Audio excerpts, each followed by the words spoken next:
ଆପଣଙ୍କ ଘରେ ଯଦି କିଛି ନେଗେଟିଭିଟି ଆସୁଛି, କୌଣସି କାମ ହଉ ହଉ ଅଟକି ଯାଉଛି, ପତି ପତ୍ନୀଙ୍କ ଭିତରେ ଝଗଡ଼ା, ବାପ ପୁଅଙ୍କ ଭିତରେ ଝଗଡ଼ା, ଶାଶୁ ବୋହୂଙ୍କ ଭିତରେ ଝଗଡ଼ା, ଘରେ ପ୍ରାୟ ପରିବାର ସଦସ୍ୟଙ୍କର କାହାର ନା କାହାର ଦେହ ଖରାପ ରହୁଛି, ତାହେଲେ ଏଇ ଛୋଟ ଉପାୟଟି କରନ୍ତୁ, ଦେଖିବେ ନିଶ୍ଚୟ ଶୁଭ ଫଳ ପାଇବେ।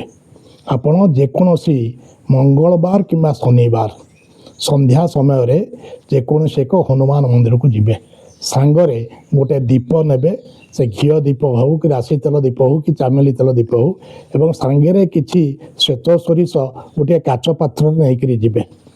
ହନୁମାନ ମନ୍ଦିରରେ ପହଞ୍ଚି ପୂର୍ବାଭିମୁଖୀ ହୋଇ ବସି କିମ୍ବା ଉତ୍ତରାଭିମୁଖୀ ହୋଇ ବସି ସାରିଲା ପରେ ସେ ଦୀପଟି ଲଗେଇବେ। ଦୀପଟି ଲଗେଇ ସାରିବା ପରେ ସେ ଯେଉଁ ଶ୍ଵେତ ସୋରିଷଟି ଆପଣ କାଚ ପାତ୍ରରେ ରଖିଥିବେ ତାକୁ ଡାହାଣ ହାତର କି ବାଁ ହାତଟି ଘୋଡ଼େଇକରି ହନୁମାନ ଚାଳିଶା 3 ଥର ପାଠ କରିବେ।